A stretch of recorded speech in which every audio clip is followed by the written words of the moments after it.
Or shot fire, officer down, shot fire, officer down. Got a city officer down, shot fire. 223, be advised, we have a visual on enemy paratroopers in grid Papa uniforms. Welcome to the Resilient Warrior Nation, a podcast dedicated to inspiring hope and healing for first responders, military veterans, and anyone facing PTSD and trauma. Hey guys, welcome to another podcast episode of the Resilient Warrior Nation. I'm your host, Mike Morgan. Today I am very excited about our guest. As I usually do, I want to start off by explaining the origination of the shirt. This is not a proclamation. Unafraid is the company owned by a man named Eddie Penny. He's a former Navy SEAL. And as I sat down in the spring of 2023 to watch a podcast episode of The Sean Ryan Show, I did not realize that Eddie Penny was about to change the entire trajectory of my life. On that episode, Eddie was a guest, and as he told Sean about the Extortion 17 incident, in which a Chinook was shot down in Afghanistan by insurgents, killing all 38 aboard, including 17 SEALs. It was their largest loss of community in one event ever. Eddie was telling the story of his best friend, Jason Workman, who was killed in the incident, and of Eddie's subsequent escorting of Jason's body back to his hometown. As Eddie was recounting the story, he was visibly upset, rightly so.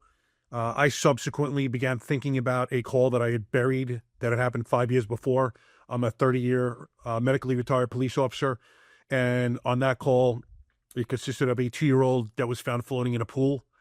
So as I was watching Eddie speak, and I was thinking about Dana Sikorsky, is the name of this beautiful young girl, I began crying like a baby. No other better way to describe it. I really didn't know what was going on at the time, literally asking myself, what the hell is happening? But prior to that, I was retired almost a year at that point, and I got hurt. I'll go chronologically. I got hurt in September of 20, blew out my back. I had 2 subsequent back surgeries, and I was retired medically in October of 2022. Had to go 1 more year for a workers' comp case. So in 3 years, I wasn't allowed to work, wasn't allowed to volunteer, wasn't allowed to go to the gym, built one in my house. But, you know, there's this unit that watches men and women who are injured long-term, line of duty, and you just have to be careful about everything you do. So I was essentially a man without a purpose. And I had much time to think. What's the old adage?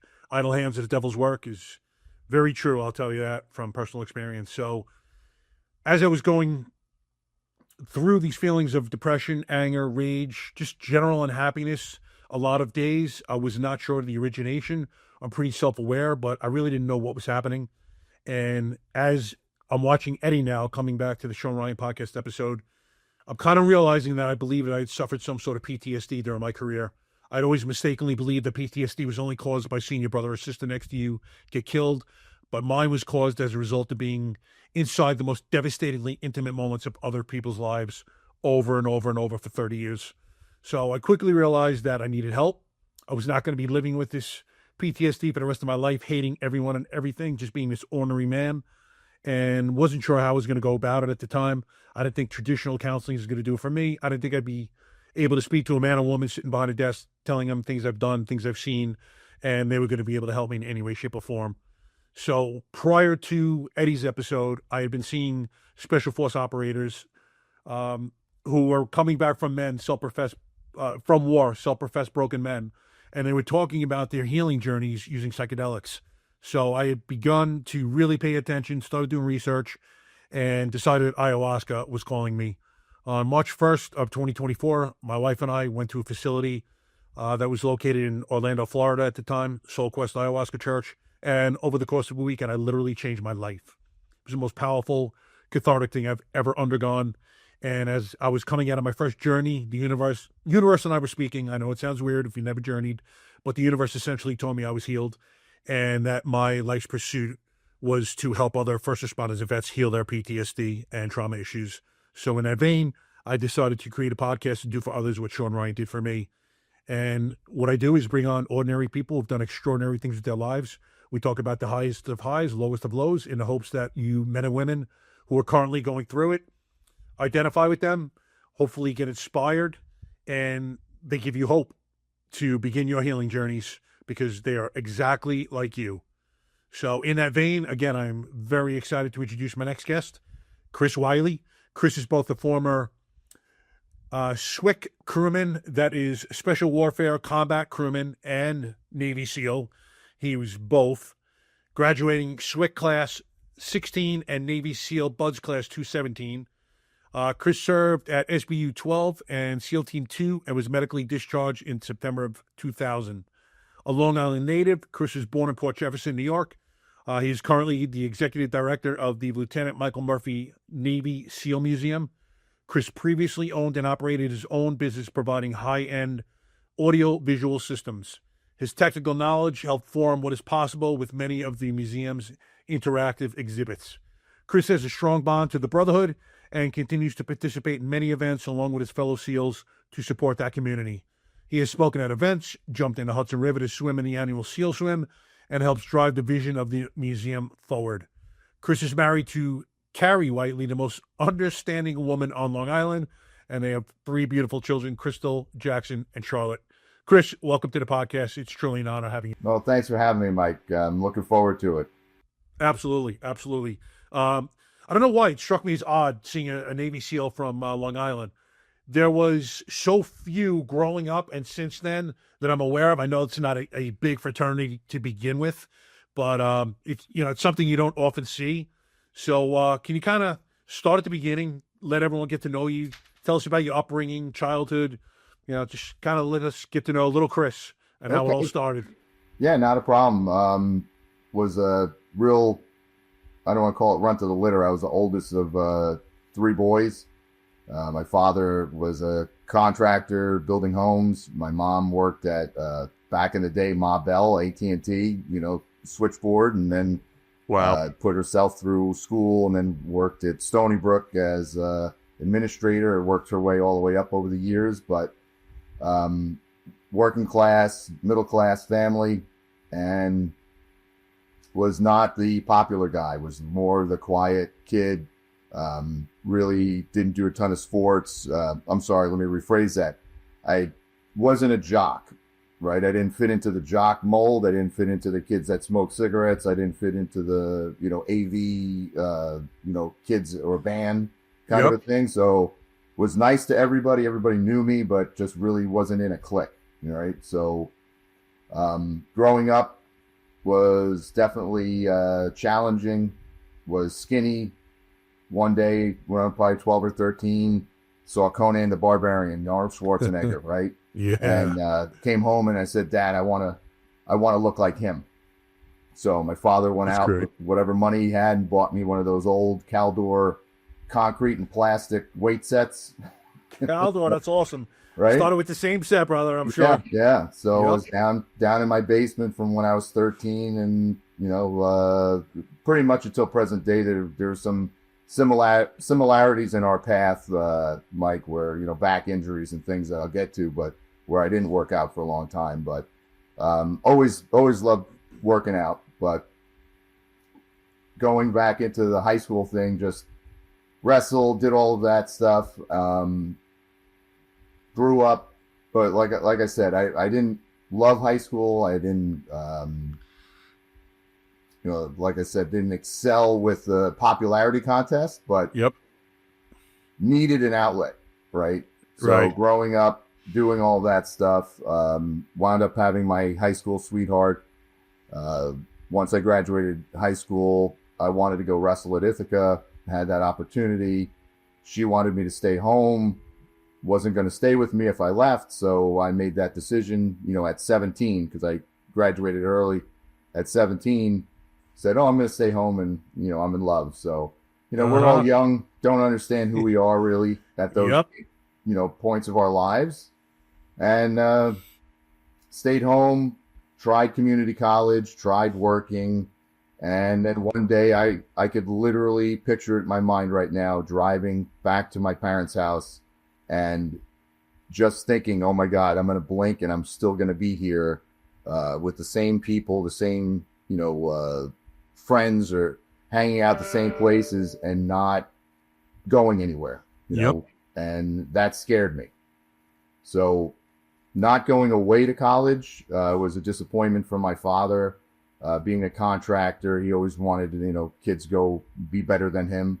Right. And I thought about it. I've always had a calling to go to the military. Back in the 80s, I remember the recruiters coming into career day in the school. I don't think they do that anymore, but I remember I don't remember that for our school, but yeah, we didn't have a career day, but it's funny because I don't think they allow it for the most part, unless it's very, very like conservative areas these days that do, but you don't see that at all these days.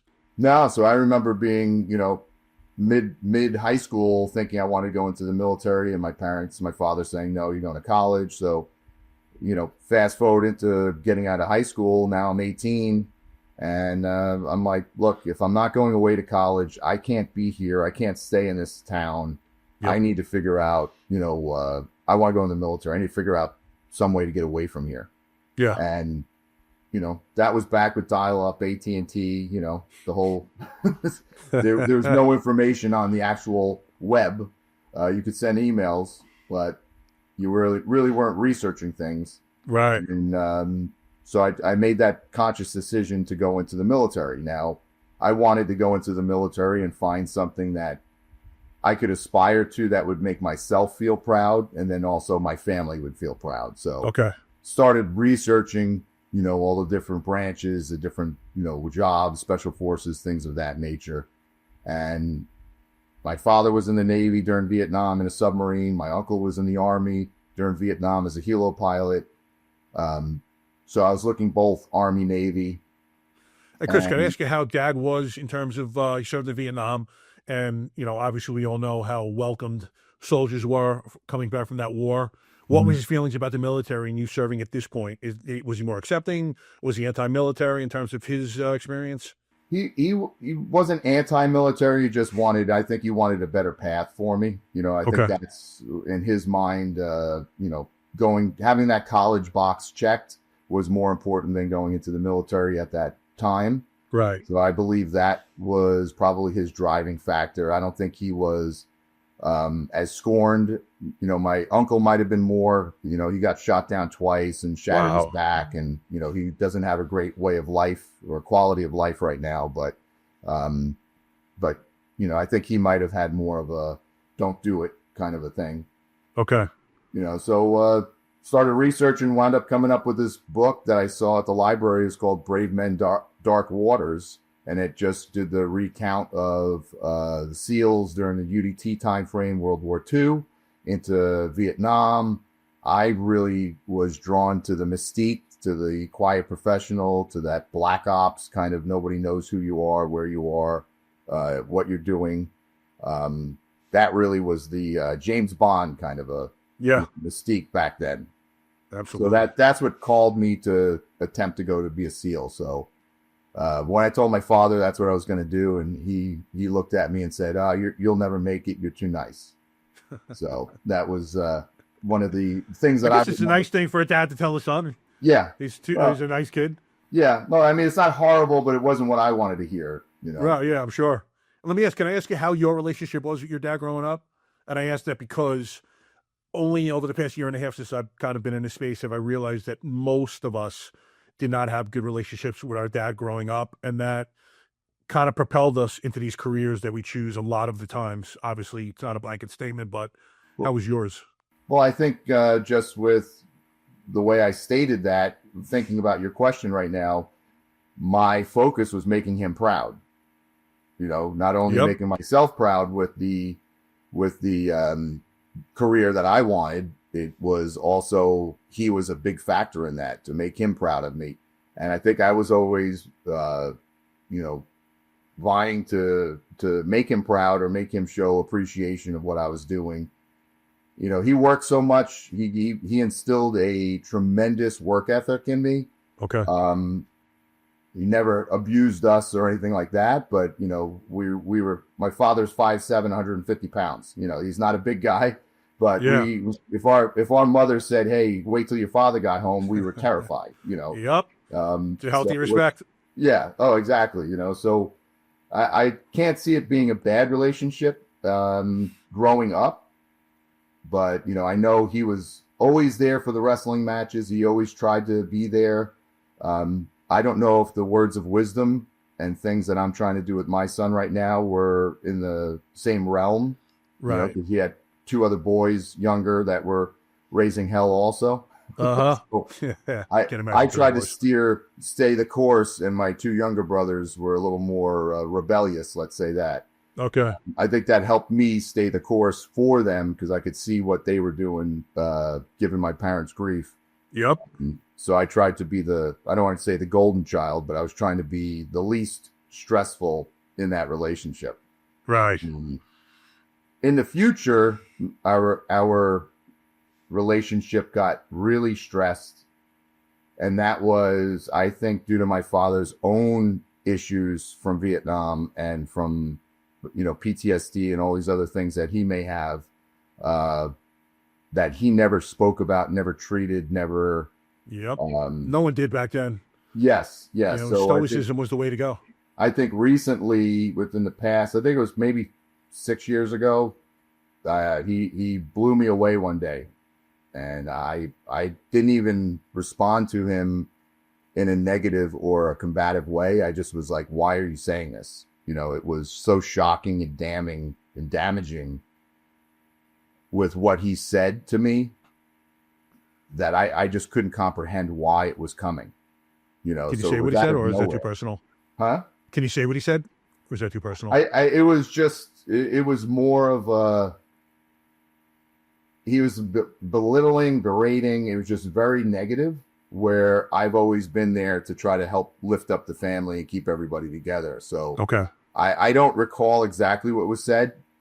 I wish I kept the text messages, but I tried to, I guess, compartmentalize that and move on with our relationship.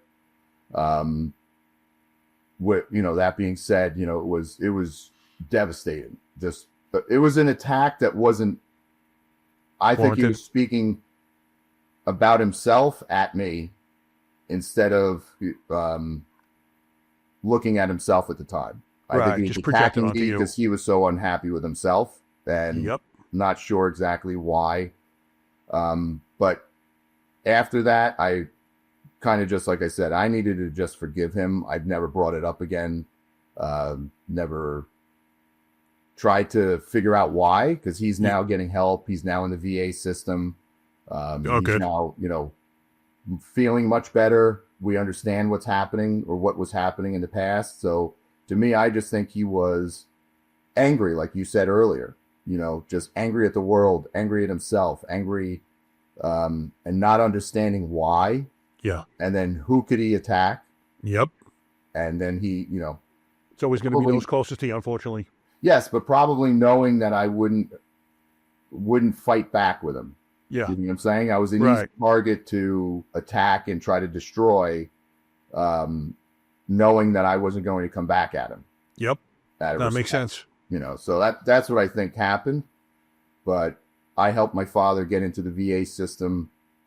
He was never in the VA. So now he went through, and over COVID, they wound up giving him, benefits and monthly retirement and things of that nature. And now he goes and gets help. So I'm really proud of that, and I'm happy that I was able to get him into that system. So now I hear from him and my mother constantly now is, I usually get the text, "I'm proud of you," or things of that nature. So it's gone on 180. Yeah. Well, it sounds like somehow he's allowed himself to become vulnerable in his healing journey. Well, I wish he would do Ibogaine or something. I just don't know if that's, in his realm of thought right now of why he's hurting and why, we have other family issues, our brothers and things like that aren't perfect. Everybody has family issues, but, so they're dealing with that stuff constantly. And I'm just trying to, support them the best that I can. And it'd be nice if he goes that route, psychedelics. I was just speaking to someone the other day, and she was telling me that her 77-year-old father just journeyed with Ibogaine and changed his life. So you're never too old, until the day you die. I don't think it would be a negative thing. I just think he probably doesn't know about it. Yeah. He probably doesn't understand that that's a viable option. And, I don't want to say a quick fix because a lot of these treatments that they put you on in the VA, it's just patches. Yeah. They're literally just giving you something to patch the issue or treat the symptom. Yep. Not solve the problem. Exactly. And, so when you keep treating the symptoms, more symptoms arise, and now you treat those symptoms, and now all of a sudden you're in you have a medicine cabinet filled with pill bottles, and you don't know why you're feeling why you're feeling this way one day, why you're feeling, a different way the next. And it's very difficult to know if you're getting help. Yeah. You're kind of numb at that point. Yeah, exactly. Unfortunately. And there's no stigma. If you tell somebody you're on like 10, 12 medications, people are like, oh, okay. But it should not be that way. And then, God forbid, you mentioned that your journey with psychedelics. You did what? Like 10 medications is okay, but you talk to them about an alternative modality and, you're out of your mind. So today's episode is brought to you by Cutting Edge Testosterone Therapy, a veteran-owned, family-run clinic led by a retired first responder. At Cutting Edge, they help men and women rebuild strength, focus, and vitality through advanced hormone therapy, peptides, and performance-based weight management.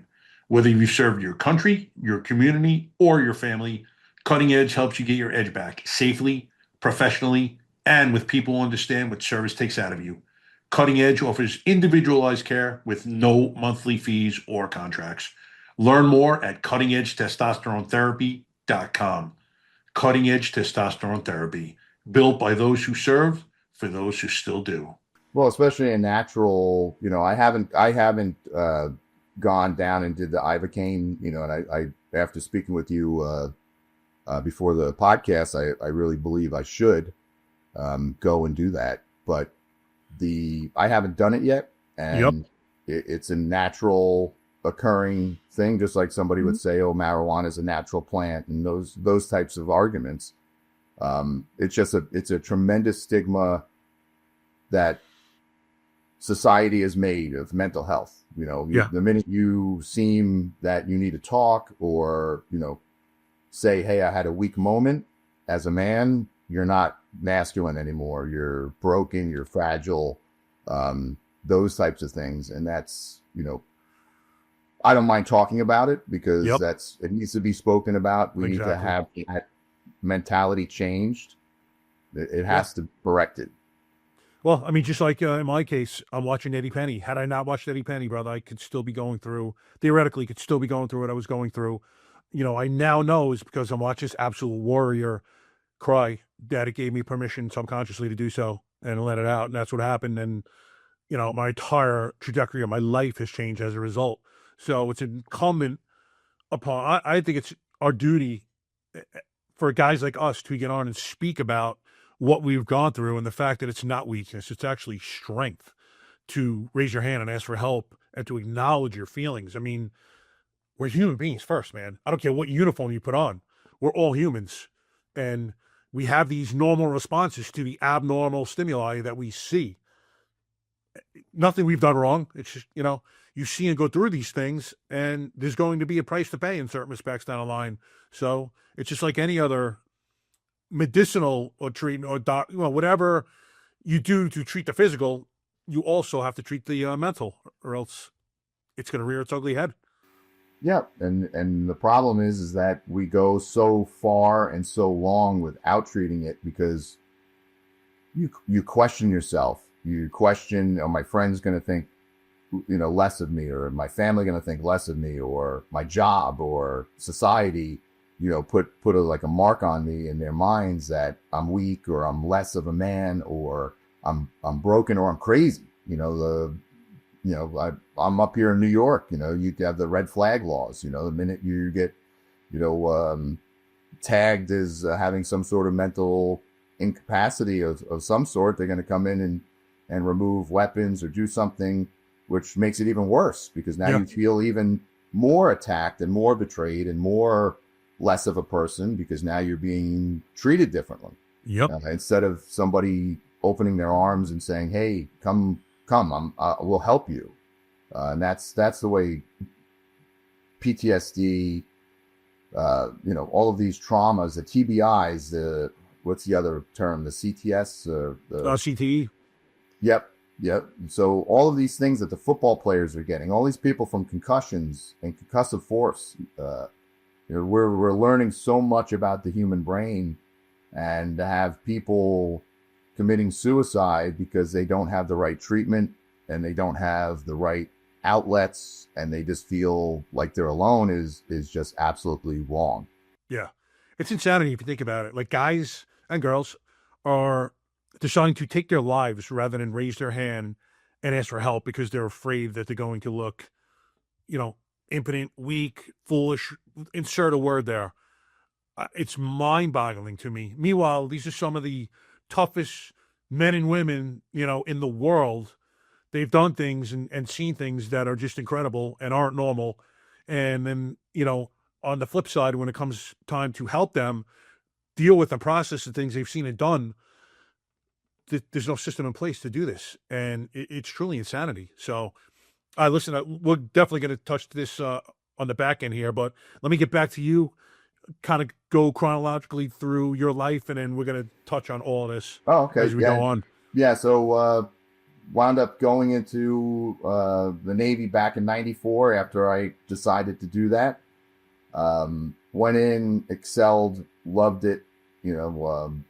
Boot camp was honor graduate, all of this stuff. It's very simple to excel in the military if you're on time, you have uniform on straight, you do the right job, so it's so simple.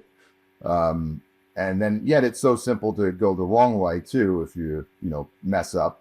But loved it. I love the structure. I love the the people, the job, right? And was in from January of '94. Went into BUDS after I did the advanced electronics, missile guidance systems. I went to school for that. Okay. And then went into SEAL training. Now, were you in physically the best shape of your life, Chris, as you start BUDS? No. I didn't know what the actual physical fitness test was. So my recruiter, granted the kids today have every ounce of information they could ever want about this. So when I went to the recruiting office and said, this is what I want to do, I want to be a Navy SEAL, pretty much what they said was that's voluntary. All you do is you go into boot camp, you raise your hand, and then you go try out. So I knew there was a swim, a run, pull-ups, push-ups, sit-ups kind of a thing. So It wasn't scary or shocking, but I just thought I was in okay shape going into it. Did the test in boot camp. First week, they exactly what they do. They come in, who wants to volunteer? You raise your hand. The next morning, you show up about an hour early before everyone else gets up, and you do the test. So first week, went in, failed. It was a 500-yard swim, a 500-meter swim. As many push-ups as you can do in 2 minutes, many pull-ups, many sit-ups as you can do in 2 minutes, 10 pull-ups and a 1.5 mile run. So I think I got to the pull-ups and failed the pull-ups. And then next week, failed again. Next week, did 8 times in a row, failed. Damn. So back then they had a SEAL that was actually at the pool. That was they used to call them dive motivators. And we were getting ready to graduate boot camp, and I was getting ready to do the A school, the advanced electronics. Yep. And that was right there in Chicago and Great Lakes. And so I look at the guy and I said, I'll be back next week. And he goes, I need you to listen to me. I want you to pause. I want you to go to the base gym. You're right here. Do some pull downs. Do this. He's teaching me like how to get the pull-ups better. Yeah. And he's like, take 2 months off, come back in 2 months. And I guarantee if you listen to me and you do what I said, you'll pass. No. I want to come back next week is what I tell him. And he goes, you're not hearing me. He goes, if you do what I say, I promise you will pass. He goes, you have to go to A school anyway, so it's not like you can leave earlier. Yeah. But then he said, and I didn't realize it because I wasn't aware of it, but he goes, everyone else that came here with you failed, and then I never saw them again. He goes, I saw you every week for 8 weeks, come back and fail, and you still want to come back again. He's like, I know how bad you want this. Just listen to me, and I promise you, you'll do it. So that's what I did. I did exactly what he said. I come back, And this guy sees people every week. Yeah. So 2 or 3 months later, I show back up. He sees me walk in and he's like, Wylie, you're going to do it today? So I was shocked that he even remembered me, Yeah, of course. So I wound up passing. And as a fire controlman or that missile guidance, advanced electronics job, that was not allowed to be a SEAL job. So I didn't know that. The recruiter did, but I didn't. So now this guy goes to bat for me and helps me get released from that job so I could go be a SEAL. So if he didn't do it, your opportunity would have been squashed right then and there? Yes. And what was interesting about it, and this is what I tell kids when I go to the museum and I do tours with the schools, is that I failed 8 times in a row in front of the person who I was aspiring to become. And normally, especially nowadays, a lot of times people will fail in front of somebody and then they're embarrassed, they're upset, they're depressed, And what I did, and I'm not going to say it's unique because there's other people that do this, but I just took that failure and made it fuel to try again. So it's okay to fail. It's okay to get knocked down. It's what you do afterwards. The getting back up and trying again, you'll ultimately get there. Yep. It's the ones that quit, you're never going to go. You'll never make it. So it's when you that lose. Guy saw something in me and went to bat for me. And I wish I remembered his name because I would give him a lot of credit for doing that. Mm-hmm. But I didn't realize how special or important what I was physically doing on the outside, what that looked like, right? I just was showing up and trying to pass this test. I didn't realize that I was doing something and these other people weren't showing back up. I just was there to pass a test again. Yep. So I go to Bud's, Class 200, get through into Hell Week with a couple of really good friends of mine, and they were absolute studs, so much in so much better shape than I ever was or probably could be. And, different body style. I'm more of the run through the wall guy. These guys are the more agile, climbing ropes with no legs and things like that. And we're in Hell Week. We're at Steel Pier, which is I think Tuesday night. And it's cold, it's wet, we're exhausted, you're shivering. And one of the guys that I looked up to quits. And then the other guy I looked up to quits. And then all of a sudden in my mind, I'm like, I can't do this if they can't do it. And I had that moment of weakness and I wind up quitting in Class 200. And so the next morning I wake up. So the second after you ring that bell, how are you feeling? Were you like, what did I just do? Oh yeah. No, it was the most devastating feeling of loss. Let's say loss, because I worked so hard to get there. It was what I wanted and aspired to be or to become. And I literally just felt like empty, like everything was out of me. So I woke up, I went right to the first phase office and said, I messed up. I need to go back, and they're like, that's not how it works. And I knew that. Yeah. But I was, doing a Hail Mary kind of pass here. So they send me up to the command master chief. Now I'm like an E4, he's an E9. I'm an E4, nobody. And now they're putting me in front of a SEAL command master chief. And I go up there to talk to him. And he looks at me and he goes, first phase guy said you shouldn't have quit, but we can't put you back in. So I'm like, okay. Because what I'm not going to do is I'm not going to send you out to the fleet. Because usually what happened back in the day, you would fail, you'd have to go back and do your actual job. So if you were a gunner's mate or a cook or something, you'd go to a ship for 2 years and be on the ship, and then maybe you could reapply. Okay. So he said, I'm not going to do that to you. He goes, we need really good guys to be over at the special boat units. And I never even heard of the special boat units. So he's like, I need you to go across the street and go to SWCC. And he goes, if you do that, you have an open invitation back here. So I said, I'll do whatever you want. So I walked across the street, went through the SWCC training program, Graduated there, was at Special Boat Unit 12. How long is that training, Chris? What was that? How long is SWCC training? I believe that's 38 weeks. Okay. SEAL training's like 52 or 56 weeks. And is the physical part of SWCC in any way resemble what you just went through? It parallels SEAL training because you're using the same obstacle course. You're still running with boats on your head. You're still doing the surf passage. So a lot of the things that you see in SEAL training, you're doing in SWCC training. Okay. The difference is you don't do a full Hell Week. They call it the tour. So you're up for like 2 days and doing stuff. So it's not the same level of trying to get everybody to quit. Right. And you could tell the class frequency and the class sizes are different than the SEAL training. So like when I was in class 16, I think they're up to a class 140 or 160 or something right now. Wow. I was in class 217 when I passed going through BUDS, and now they're at 373 already. So, you know, the BUDS classes are bigger and going more often than the SWCC classes.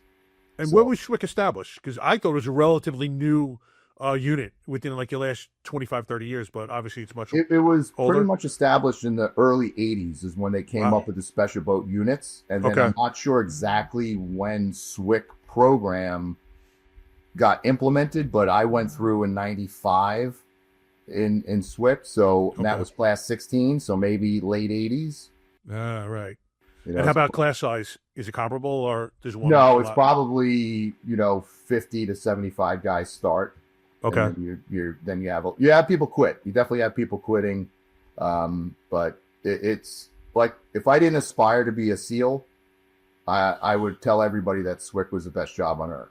Really? You're out on boats, you're flying around at night, no lights on, on the open water and small boats. You're doing really fun stuff. You're just not going off the boat to go kick in a door somewhere. Right. So you're still skydiving. You're still doing all this other stuff. That's pretty cool. How about the physical toll on the body? Does it destroy your body? Because everybody that I know that was SWCC has some sort of like neck injury. So I have C4, 5, 6, 7s all fused and plated. Jesus. So they were saying there's studies out there now that when you're driving those boats and you're just doing this in the surf, you're hitting like 26 G's. It's like you're getting in a car accident over and over and over again all day long. That's amazing. So it's a brutal beating on your body just driving those boats. Yeah.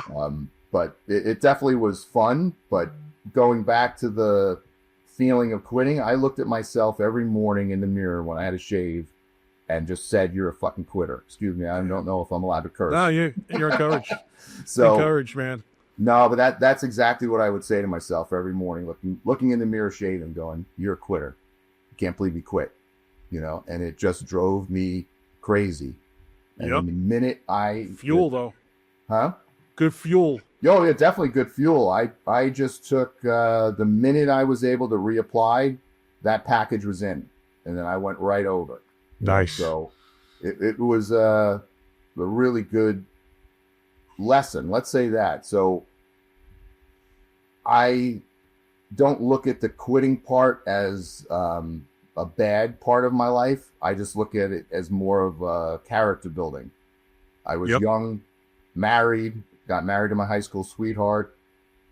So young and married, she wasn't happy with me that I was doing this. We probably shouldn't have gotten married. We had a daughter together, so we have a good relationship now, which I'm blessed to have. I thank, God that we do have a good relationship. So, but during those times, it wasn't great and that stuff. So maturity wise, probably wasn't there. Probably wasn't the right time for me to be there. Right. So, character building, I think that was a tremendous thing for character building. And then going to SWCC and going to the special boat unit and living that life. Then getting the chance to go back, be class leader in the class that I went into, and graduating with all these, awesome guys that I know, and be in the brotherhood, and then go to SEAL Team 2. It just. And how was training this time? How was BUDS for you this time? Kind of breezed through it. Well, I wouldn't say you just breeze through it. Now I'm a little older. I show up I show up 240 from powerlifting. Wow. So I'm not in the running shape that I should be in. Those types of things. I look like a freaking linebacker at 5'9".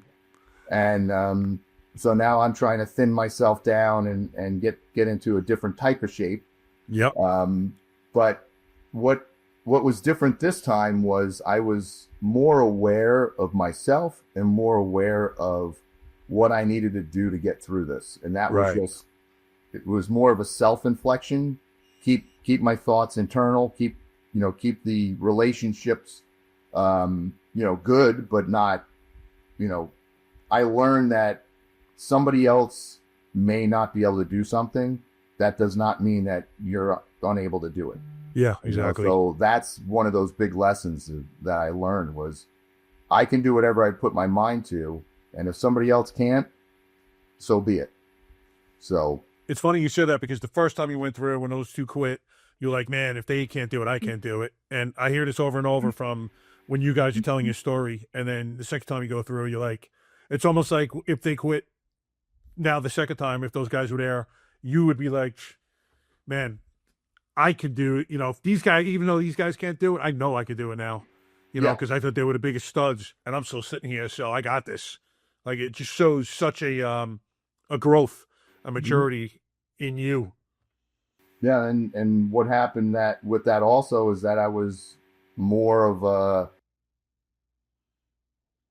I don't want to call it extrovert, but I was more confident in myself. So I wound up becoming class leader of the class, even through Hell Week. And that, people always ask me what's the hardest thing at Hell Week. And not everybody gets that experience, but I was a class leader. So during training, I'm getting beaten with you if you did something wrong. So if you showed up late, I got pulled over and I'm getting my butt kicked with you. Yeah. Extra, because now I'm supposed to teach you and be accountable for you. So there was that. And then there was, you're not sleeping for 5.5 days. And I'm trying to keep count of 100 and something plus people. At any moment of the day, they would say, give us a muster. And I would have to tell them who was accountable or who was present, who was at medical, who quit, and then every few hours they would come over and tell me a new number once they got everything processed. So I would have to, be going through all these hard, difficult evolutions, trying to remember everything. Yeah. So it helped me, I think, not look at myself so much in the suffering. But at the same time, it wasn't easy, the stress of having that, added pressure and responsibility during that time at the same time.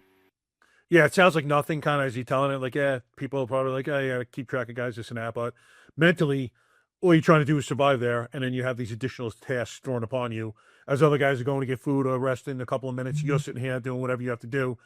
It adds up. It's a big job. I mean, may not sound like much to people, but most of those people have never done anything like that in their lives either. So, yeah, well, the other thing that I did in that time was, we always had that saying, pays to be a winner and things of that nature. And during Hell Week, nothing's timed because they're pretty much trying to waste. They're trying to waste time. Let's say. Yep. They're burning through the clock. So if they did a 5 mile, and they would always say a 5 mile timed run, I would just run as fast as I could.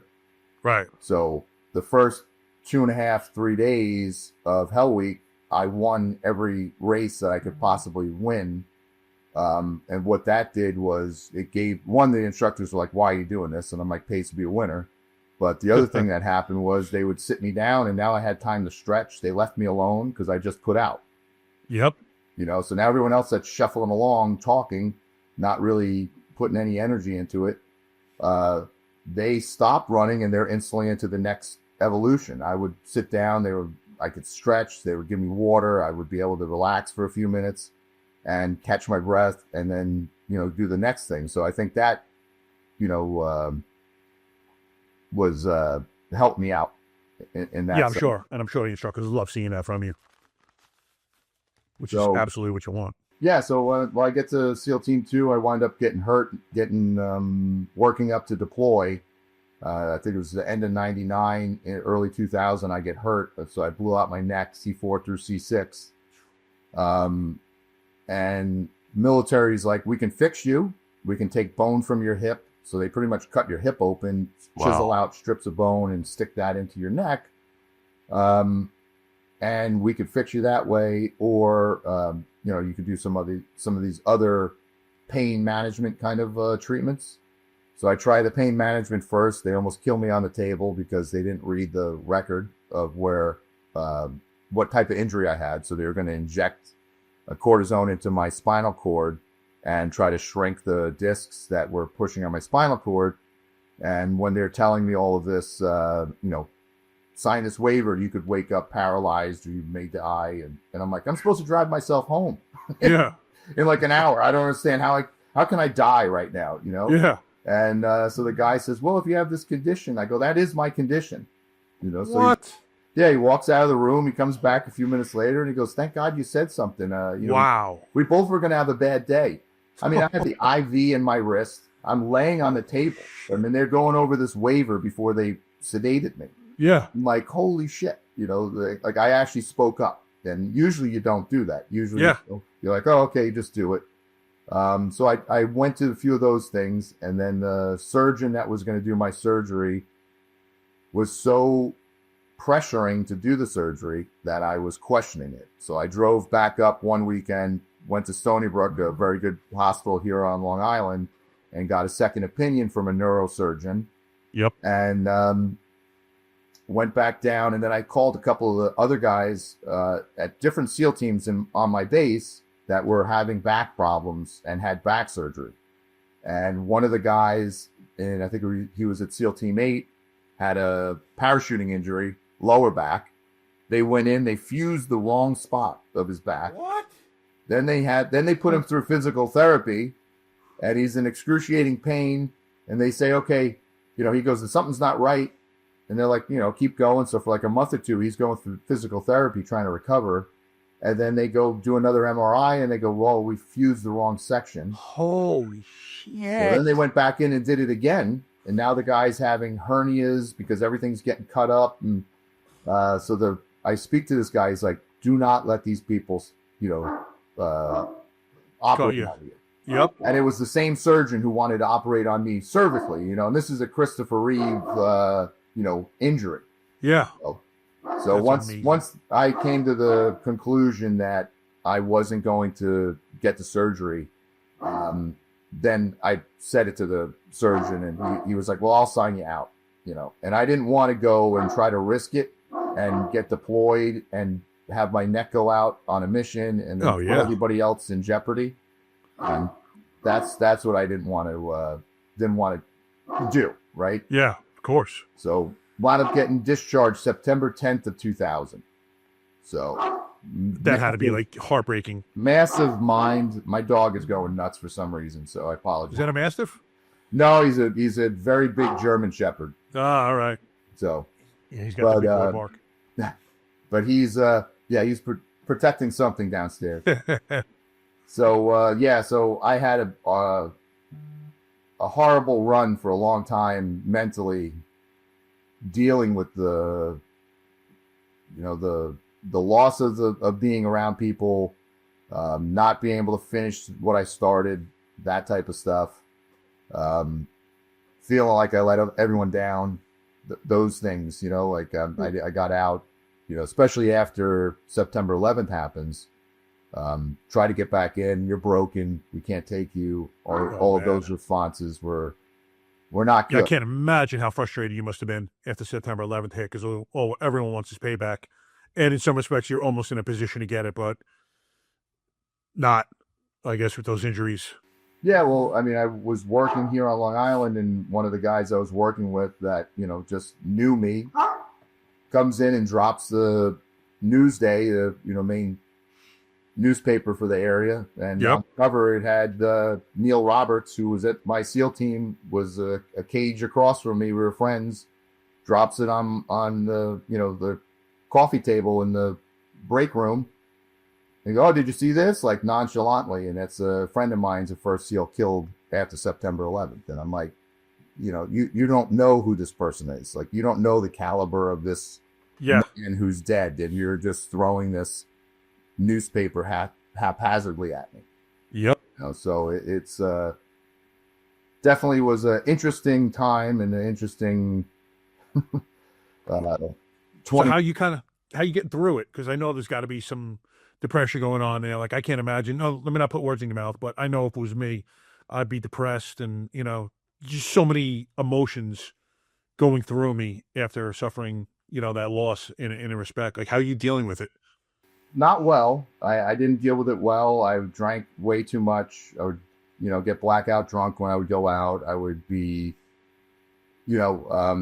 dangerous. Let's use those terms. I wasn't trying to take care of myself. Right. So I would go out and just be, reckless. Let's say that, and that didn't help, because that went through a divorce, and that didn't help the depression and the stress and those emotions, right? And then dating and finding my wife now, she's a saint, and that's why I said the most forgiving person in that I know, because I've probably given her 100 reasons, if I'm not counting, but I probably gave her 100 reasons to say I'm done, because I just was an idiot. So what I learned over the years, what I did, where I hope if somebody's listening to this podcast, is I isolated myself because I felt not worthy of my teammates, right? Okay. So when I got out, I stopped calling people even though they were calling me. I stopped returning calls. I kind of felt like less of a person because I wasn't operating. I wasn't over there fighting. And it was a very dark time because I didn't talk to a lot of people. Right. So, trying to find people, I'm sure you have that issue too, and like other people have that issue, is that you're, trying to reintegrate with civilian life. They're not the same people. They're not us. No. So it's a little different. So, being home and isolating myself wasn't positive. Drinking, going out, being destructive to myself and my body wasn't positive. And getting surgeries and all of those things wasn't positive. So I made it through with just putting my head into work, putting my head into business, trying to build things, trying to give myself something to be proud about. And did I run the business well? Absolutely not. I'm dealing with all of these emotional and mental things that I didn't realize were going on. And, poor choices. I was filling voids by buying things and doing things that, a person that may not have been going through the same thing wouldn't do. It wasn't smart. Yeah. So but we didn't even realize as we're going through and what we're doing. It's when you look back with that hindsight and you're like, man, what was I doing here? What was I doing here? And then you have all the reasons in the world to explain your behavior. But as you're kind of in that storm and that vicious cycle, you're not really sure what's going on. You're living your day to day and you're not realizing that, I kind of need help at this point. Yeah. And I was always there for everyone else. That's what the interesting thing is. Yep. And I just recently heard somebody say that you're, like, it was another example of a different person. But like that person's always there, like a handyman. They're always there to help others, but then their house is not fixed. Yeah. Well, know what it is too? I apologize for interrupting, but I think a lot of times we're there for everyone else. So everyone else always thinks we're good too. Yeah. So they're not reciprocating nearly as much as if it was someone else, because they're thinking, Chris is good, man. Chris always says everyone, he's got this shit figured out. Yeah. And I didn't, and maybe I had the advice for everybody else, but I wasn't listening to myself. Yep. So at some point I went to the VA and got on medication and, antidepressants and what other things they wanted to layer on top of that. And that helped for a little while, but then my whole habitual part of drinking, it says it right on the bottle, do not take with alcohol, so, I would go out and drink and it just would not, end well with those things. And, one day I was so medicated and so, drunk and things of that nature that I did not want to be here anymore. So it was a very interesting experience for myself, where I had one of the darkest days of my life after the military. And that was, I think it was an awakening for me, where I realized that I needed to make some big changes with what I did, with what I did and what I prioritized in my life. So can you tell us about that day? Yeah, I went out night before, I'm on medication, and I went out drinking, and I woke up on a beach, fully dressed, and all I wanted to do was swim out into the ocean as far as I could, and I could swim pretty far, and I just wanted to swim down as deep as I could swim down, dive deep, and let all my air out and just go to sleep. I just was sitting there looking up at the sky, and that's all I could think about. Okay. So this stranger came walking by with a dog. It had to be 5 a.m. It was a summer morning in August, and she came walking by with a dog, and something, I don't know, made me call out to her for help. So really? It was interesting, and I don't know, it was God, I don't know what it was, but it made me reach out to this woman, and she was probably shocked and scared, because I'm yelling to her, and I just said, hey, I need help, and she wound up calling, because I didn't know where my phone was or anything, called for help. And then the civilian hospital, they realized I was probably 3 times the amount of medication that somebody should be prescribed. That was on, holy shit, 2 to 3 times what a normal dose would be of this medication from the VA. And so I know as prescribed, you're taking it correctly, but they're prescribing you triple what most people would be prescribed. Yes. So they called my wife and asked her, do you can you we need to know, because I'm in the hospital. We need to know what he's taking, because they may have to give me what I'm taking. So she's reading the dosage and the prescription, and the physician kept saying, you're reading it wrong. And she's like, no, I'm not reading it wrong. So they told her on the phone, they said, he is so over medicated. No wonder, he experienced side effects, like all of these side effects of, suicidal tendencies, things of that nature. Never in my life have I ever thought of hurting myself, ever. So, like I said, it's not my proudest moment, but, at least I know in my heart that it wasn't coming directly from me. Yeah. But at the same time, it was definitely a weak moment, and it could have played out a whole lot worse. Well, so after that, I never went to the VA again to have any type of medication.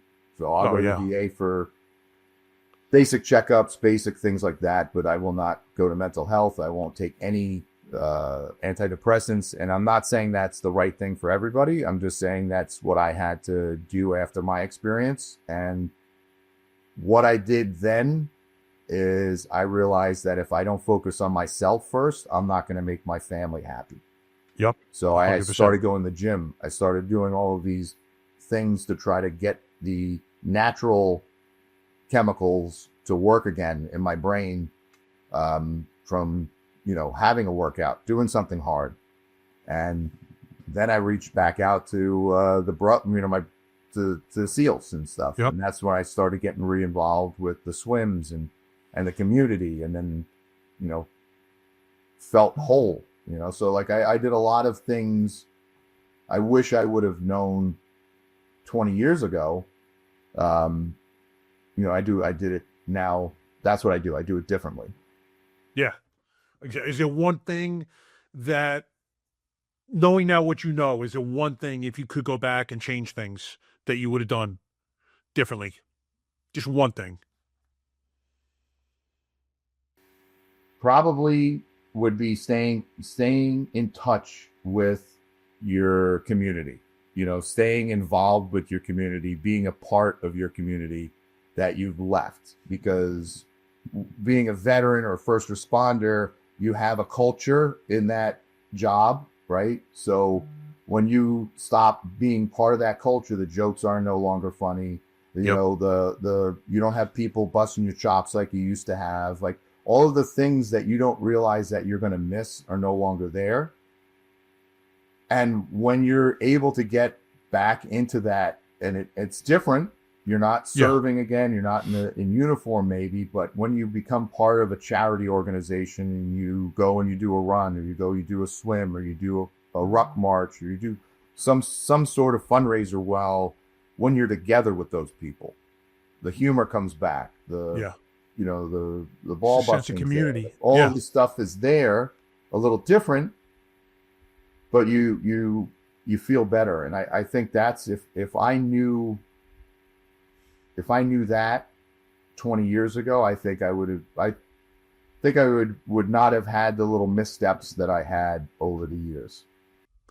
Yeah, that self-isolation is easy to do. I've done it myself. I think a lot of men and women have done it in our careers. Because the biggest thing when you get out is, who am I? Because you're no longer that thing you are. And what do I do from here? Because you're, coming from the SEALs, and obviously there's nothing that's going to duplicate that in civilian life. For the most part, being a cop or a first responder, that either. So these two huge questions are not talked enough about, I think, when we're in, to kind of pave the way for us when we get out. It's almost like we find ourselves on a street corner, and it's like, now what? You have no idea what the hell, what direction to go in. And we need to get better at having men and women better prepared when they leave in these careers and the service. Well, it's the purpose. A whole different way of life. It's the purpose. Your purpose is, I don't want to say not there anymore. You're just not a part of it. The purpose that you were part of in that unit or that team or the military or first responder, that's always there. You're watching somebody else do it. Yeah. Like now your purpose anymore. It's not your purpose anymore. So now you have to figure out, what am I going to do that makes me feel good, that I feel like I am being purposeful, where I serve a purpose. And that's not easy either. When you have life, you have to make a living, you have to, raise a family, you have to do all of these other things that are on a man's shoulders that nobody talks about. And then you also have to not bitch about it or cry, or all these things that are layers and layers and layers. But then it's like, well, how do I feel good? Where's my purpose? And that's where I found helping other veterans, educating people and the youth, and being part of the museum has been a very therapeutic and healing thing for me, where my purpose, I feel, is to continue the legacy of these people that are no longer here, educate people, help veterans, help first responders, help as many people as I can with whatever time I have on this earth. Yeah, it's a beautiful, noble pursuit. You were helping people along way by keeping us safe, and now you're just kind of creating a different purpose for yourself and helping others at the same time now in your new position. So to me, it's a beautiful thing. You've always been serving, and you're always looking to help others. Can you tell us about how your position at Michael Murphy SEAL Museum kind of came about? So I was, I own a audio video company, and I was doing high-end residential installations. So I had like Liam Neeson, James Gandolfini. I was doing a lot of like celebrity installations and things. And I heard about the museum being created. What I wanted to do was be a part of it in the sense of helping maybe design the museum's audio video, utilize some of my contacts to be able to get them some donations of equipment, or, some way of being helpful. Right. To me, being a SEAL, having a SEAL museum on Long Island, it was just like a no-brainer. I need to be involved in some way. Reached out to the family, reached out to the organization. This is way before, the building was even built. Okay. And it took me a few years to get in front of people. Just because it was a lot of grassroots things happening. And when I finally did get in front of, the family and explained who I was, where I would like to help, they invited me to be on the board. So for the first maybe 3 years, I was part of the board, as the only SEAL, trying to make sure things were going to be represented correctly, help with fundraising and that stuff. I was honored to do that. And then when we got closer to construction, my company did all of the audio video design, got things donated, did all the wiring and all of that stuff for the museum. And then when we got even closer to opening, the family came to me and said, would you be interested in, running the museum?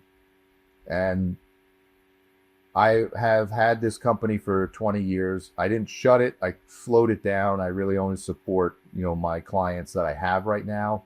Okay. I would maybe take on a new client if it was a good client. But I'm very selective with what I do right now. But I slowed down the company. I was tired of running around and running a business, dealing with very wealthy people who were sometimes very unappreciative of the work that you do. Right? Good way of phrasing that. Right? Yeah. So I'm trying to be politically correct here. Absolutely. But yeah, you are a lot of people that just didn't appreciate what you do, how hard you work and things of that nature. And I just decided, hey, instead of chasing, invoices and, BS, this may be a good change of scenery for me. So. And what year is this approximately, Chris? Huh? What year is this approximately? This was 2021. Okay. So about 4 years ago is when I decided to change, everyday profession. Okay. Right. And are you having a little trepidation about this now? Because it's a little bit out of your wheelhouse, right? Running a museum and the things that you're going to be tasked with, not like your day-to-day. I'm assuming you're not going to be familiar with a lot of tasks that you first started doing when you accepted a position. Well, I'll tell you right now, I never thought I would be dressing mannequins. So, so I laugh at that. I laugh about that all the time, and I use that statement because that's literally what I did before we opened. I dressed every mannequin and putting gloves on them and shoes, and it was. I would laugh to myself, in the museum, thinking like this is ridiculous. But from the teams to this, to dress in mannequins, right? But it is more of a people type of a position rather than a logistical, granted I do a lot of logistics, but okay. I'm more trying to be the face of the museum, to try to represent the museum, raise funds for the museum, find new exhibits, do all of those things. I have a great staff that do more of the day-to-day scheduling and management and store operations in that sense. But, if I didn't have a great staffer, it would definitely be a lot more difficult for me because it's stuff that I'm not used to. I'm not used to, ordering T-shirts and dealing with stocking and inventory and, things of that nature. I do all of the tours. So if we have large groups, so I probably have spoken to 5,000 plus kids in the past 3 years. Wow. Just with direct tours that we've scheduled. So any of the large... So you come from this shy kid now to where you're front and center, the face of the museum, and, doing interviews, speaking to people left and right. So you've come full circle now where it seems like you are super comfortable. Yeah, well, Mike, you had, as a police officer, you had to deal with people daily and do those types of things and I speak to people and carry yourself and do that stuff. Now you're doing a podcast. My problem was back in the 90s into 2000, we were not allowed to say what we did. It was, it was frowned upon, so for you to go out and brag or write a book or do these things that are happening so often now, just wasn't how I was raised in the military, so as a SEAL, you didn't talk about it. Right. So for me to go out and say, hey, I'm going to go do public speaking. Hey, I'm going to go do this, or I'm going to do that. I was very apprehensive for so long just because it was so ingrained in me not to do that, So now what's been happening is I'm finding that me being able to speak to people, speak in front of large groups. I'm okay with all of that. I actually enjoy doing it. It's helpful for me, but it's also I'm getting a lot of feedback that's very positive, so I'm looking at it as this is a very positive thing to do now. So I'm trying to make sure I'm learning constantly on how to improve public speaking and how to do things better when you're presenting to people, speaking on podcasts, things of that nature. So there's a lot still to be learned from me, but I'm definitely enjoying doing this. And if I can tell a story or help somebody with my experience, then this is all worth it. Yeah, well, it's beautiful that you look at it in that way, because I think a lot more guys who have gone through some of the things you and I have gone through can really, I don't think they realize how much it helps others when they kind of tell their story, because for the most part, women are a lot better expressing their feelings, but they hear what you've gone through and they're going to identify it and are a lot more apt to reach out and get help if they think they're not weak. No, maybe I'm not weak because this guy went through it and this guy went through it and this guy went through it. I was talking to someone the other day and I'm like, unless you're a sociopath or a psychopath, when you leave these professions, you're leaving with damage. I mean, it's almost abnormal not to, after what you've seen and what you've done.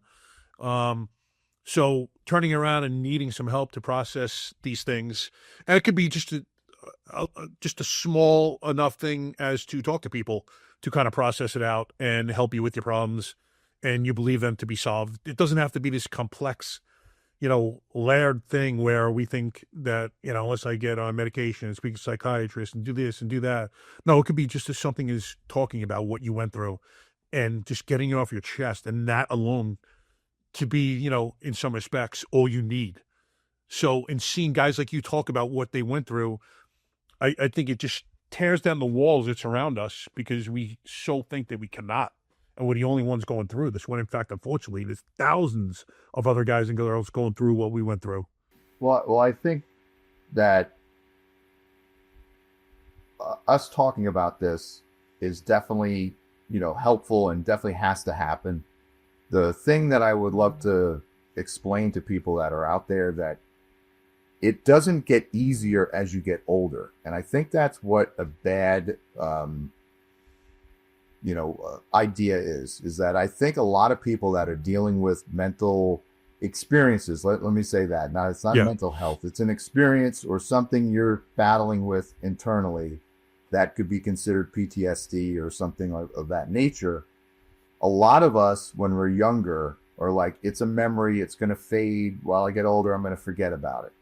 And it's not the case. As you get older, it gets worse. So it's something you need to deal with and start learning how to cope with as soon as possible, instead of waiting.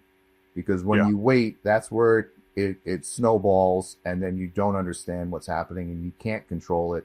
And then that's where you have all these people, committing suicide or even attempting to commit suicide every day. And that's the big issue. And I try to explain to people in this way, where you see a lot of these guys that were World War II veterans, they didn't speak about what they did for 50 years, 60 years.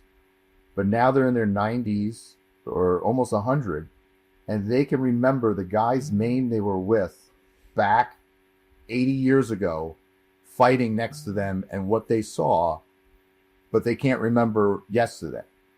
So it's something weird about those experiences that will start coming back to light as you get older.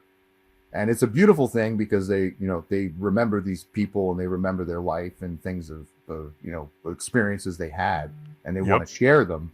But at the same time, it's one of those things that, granted, if memories always faded as you got older, then why are these men so clear in their recollection at that point of their life? Because it was a very traumatic time for them, and it's burned into their brain, and now it's coming back. So that's the kind of point or example I'm trying to make, is that a lot of these people men and women think, oh, okay, I saw that, or I had to do this, and this is bothering me every night, but it's going to go away. And sometimes it'll go away for a little while, but then you're going to get, why am I pissed off? Why am I angry? Why am I upset? Why is this happening to me? I hate the world. All of these emotions start flooding in, and you can't process it because that's not in the forefront of your brain, that experience anymore. It's back there. Right. Yeah. It's lingering. So it's seared into your soul in some respects. Yeah. And they're never going to leave unless you do something to make them. Yeah. So have you ever journeyed with psychedelics or thought about it? No, I've thought about it. I've heard everybody, especially the past 3 years, I've heard so many positive experiences from friends of mine, or people I meet. I think it's on everybody's tongue right now, especially in the communities that we're involved in. The ibogaine, the psychedelics, these journeys. And then why I'm very interested in it is that it's almost an immediate reset kind of a thing where you're coming home and you feel better already. Yeah. It's not like you have to wait 3 months for it to take effect, so I'm very interested in what that would do for myself. So I just haven't gone through the process of doing it yet. I plan on doing it because good. I'm very focused, like I said earlier, of making sure my house, my personal body, and my mind is in order so I can be the best father, husband, worker, whatever you want to call it, that I can be, because I feel good. If I'm not thinking right and I'm depressed, I can't take care of my family correctly. I'm fighting with my wife. I'm fighting with the kids. I'm fighting at work. Like, all of those things have to be first and foremost. That's why I gave myself a routine. That's another thing that I didn't have for years. I never had a routine. I always said, well, I own a small business. I have, I never have a schedule because I'm always working. Now I get up 4:30 in the morning. I go to the gym pretty much every single day, Nice. Just because I have to do it. Yep. So I gave myself a routine, which was a tremendous hurdle for me to get over because I never had one for so long. Yep. And but I see the benefits. Yeah, tremendously advantageous. And getting up early, having a routine, training, need some sort of physical exercise, and eating well. Like, those three things make such a difference in someone's life. You talk to some of these guys and girls who are going through it, and they'll talk about not sleeping, sitting on the couch playing video games, eating like shit till 3 a.m., getting up at noon, 1. Like, nothing's going to change living your life like that. You need to sit down and make several changes. And most of the time, it's not going to be this one thing that is the impetus for the healing. It's going to be all these little ones combined that are going to do it. And as far as psychedelics, I'm the biggest proponent in the world, and I would highly encourage you to do so, because as I said, it's like 10 years of therapy in a weekend. It just tears down the walls that have been kind of imprisoning you. Or I think Theo Bon had the best explanation. He said it gives you the keys to unlock the doors to the rooms in which you've been locked for so long. And I love that definition. So, I would love to hear about your journey when you do take it, because I have a feeling that it's just a matter of time before you do. And talking now and then previously talking about it, it sounds like something you're definitely interested in. And I literally cannot promote them enough. It's life-changing stuff. You see how many of your teammates have gone through it. It's incredible. A lot. And it's, their wives are going through it now. It's not just, like I said earlier, my wife's the most understanding person I know, but, what she's seen me go through probably is affected her in some way, so like the wives are going through this. They hear the stories, they hear the, the, what comes out at night when you're sleeping. Like, they hear all of this stuff that affects them and they don't know. So I know a bunch of the guys that their wives are getting this treatment, and resetting them. Like, it's supposedly a very, very healthy and beneficial treatment where, like you said, you're going light years from a weekend of a treatment, so that's why I personally just have to sit down and just make it happen and just say, hey, this is when I'm doing this, and that's done. or else it just constantly gets put off. Yeah. It's like what we do in life. You hop on and make a priority, or else it's going to fall by the wayside. And you look, and it's 3 years down the road, and things are the same in some respects. But brother, it's been fantastic talking to you. I'm so glad that you are where you are in your life, and I love that you've been able to heal yourself in many respects. I thank you for your service. The work you're doing now with the museum is beautiful as well, and we need more men like you doing what you're doing. You're still involved with the teams. You're raising money for charities. Coming on podcasts right now, kind of opening yourself up and letting others see what's inside, because it takes balls, frankly, to come on a podcast and talk about some of the things you've been through. So, I want to give you credit for doing that, because people sit there and they watch us do these podcasts, but if you guys who are watching truly sit back and think about like the lowest points of your life, I openly talk about, I had an opioid addiction and I was in rehab in 2012. Guys, that was not easy to talk about the first few times, man. It was like, I can't even describe the stress of like opening up and telling the world, Steve, it's like that. And, Chris has just told you one of the deepest, darkest secrets in his life. It takes balls to get on in the public and tell people things like this, but he's doing it to help others. And to me, there's no more noble purpose. So I thank you for that. And, give yourself a pat on the shoulder for doing that, pat on the back. Thank you, Mike. And anything I can ever do for you, brother, I'm here. I love speaking with you, on and off the podcast. So hopefully we can keep talking. And, I want you to stay healthy. And if anybody ever needs anything, Lieutenant Michael Murphy, Navy SEAL Museum here in West Sable, they can call, look it up. I'll be there. Excellent. Brother, thank you once again. It's fantastic having you on. Guys, if you like what you saw, please hit like and subscribe, and we'll see you soon. Thanks, Mike. All right, Chris. Order, shot fire, officer down, shot fire, officer down. Got a city officer down, shot fire. 223, be advised, we have a visual on enemy paratroopers at grid Papa uniforms. Welcome to the Resilient Warrior Nation, a podcast dedicated to inspiring hope and healing for first responders, military veterans, and anyone facing PTSD and trauma.